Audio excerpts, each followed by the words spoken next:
और यहाँ पे आप देखें ये छोटे छोटे पेड़, मेरे ख्याल से मेरे कद जितने, मेरे हाइट जितने पेड़ हैं, और उसमें जो है वो पपीते उगे हुए हैं। कबीरा जो मारे हतारी लगी गरीबी मुझे दीजे तो देख ली जाता रो बता रो माना चली मली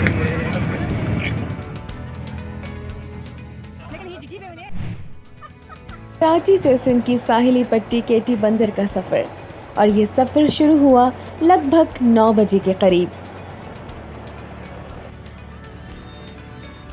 दिन का आगाज़ नाश्ते के बिना मुमकिन नहीं, तो इसलिए जा पहुँचे कैफ़े इमरान। नाश्ता किया, कुछ एनर्जी बढ़ाई, और फिर मज़ीद 3 घंटे के सफ़र के लिए बस में हो गए सवार।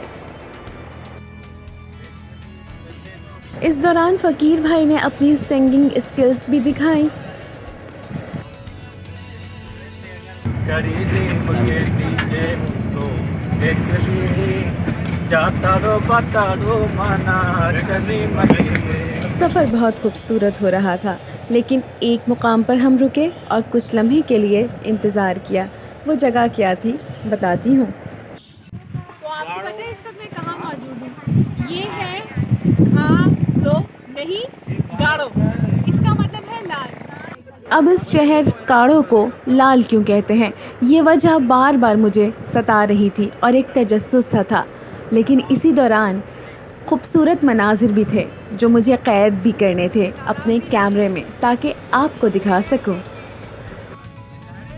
इस रास्ते से गुज़रते हुए सड़क के दोनों अतराफ में सुर्खी माइल या फिर पिंक पौधे नज़र आ रहे थे, जो कि लई यानी फेविकॉल के पौधे थे, और शायद यही वजह थी कि इस शहर को काड़ो कहा जाता है, यानी सुर्खी माइल पौधों का शहर। अब काड़ो का मतलब तो आ गया समझ, चलिए चलते हैं आगे। यहाँ आपको बहुत सारी गाड़ियाँ तो नज़र नहीं आएंगी, लेकिन इसके बावजूद भी कुछ लम्हे के लिए आपकी गाड़ी रुक ज़रूर जाएगी। इसकी क्या वजह है ये भी मैं आपको बता देती हूँ।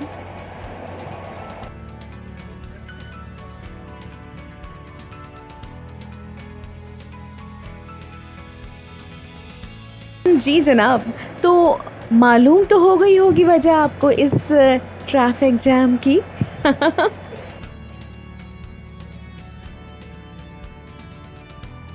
जूं हमारी गाड़ी आगे बढ़ रही थी, ये रास्ता मज़ीद तंग होता चले जा रहा था।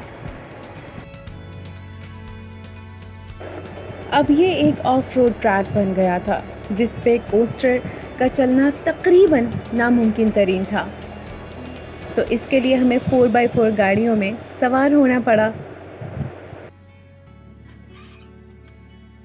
अब दूसरी गाड़ी में सवार होने से पहले हम चंद लम्हे के लिए इस मुकाम पर ठहरे और हमने नेचर को एंजॉय किया। सड़क के दूसरी जानिब एक सरसब्ज बाग नज़र आया, और वो बाग था पपीते का। आप व्यू चेक करें बस, क्लाउड कवर और उसके साथ ये हरियाली। हमने पहुंचना तो कहीं और था, लेकिन अब कुछ रास्ते में वो क्या कहते हैं मुश्किलात पेश आ गई, तो फिर हम यहाँ पर आ गए। देखा तो यहाँ पे हाइब्रिड पपीते जो हैं वो उगे हुए। अब नॉर्मली अब जब पपीते का हम पेड़ देखते हैं वो बहुत ज़्यादा ऊंचा होता है, और फिर उसमें जो है वो फल लगे हुए होते हैं। और यहाँ पे आप देखें ये छोटे छोटे पेड़, मेरे ख्याल से मेरे कद जितने, मेरे हाइट जितने पेड़ हैं, और उसमें जो है वो पपीते उगे हुए हैं।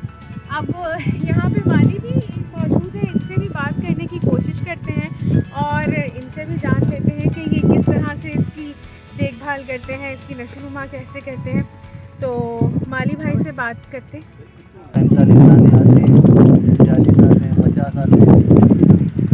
फ़ायदेमंद है कि नहीं है काम? फ़ायदेमंद बहुत है, शुक्र है अल्लाह पाक का, अल्लाह से इनका एहसान है।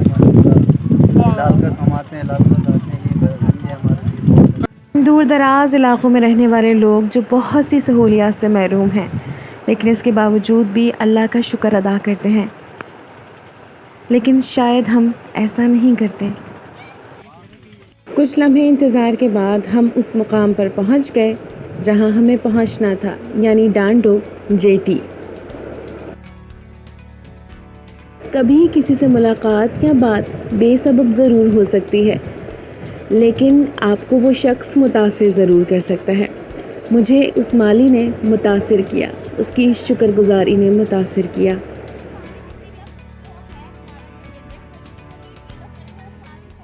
खुशामदीद कहेंगे यहाँ हम ये डांडो जेटी पे खड़े हैं और ये इंडस रिवर है। इंडस रिवर को हम क्रॉस करेंगे और एक चैनल में जाएंगे जिसको वारी क्रीक कहते हैं। क्या कहते हैं? वारी क्रीक। वारी क्रीक में एक विलेज है मिस्री जत, तो वहाँ हम जाएंगे। ये तो था इस सफ़रनामे का पहला हिस्सा। दूसरा हिस्सा भी जल्द अपलोड किया जाएगा। अपनी फीडबैक ज़रूर दीजिएगा।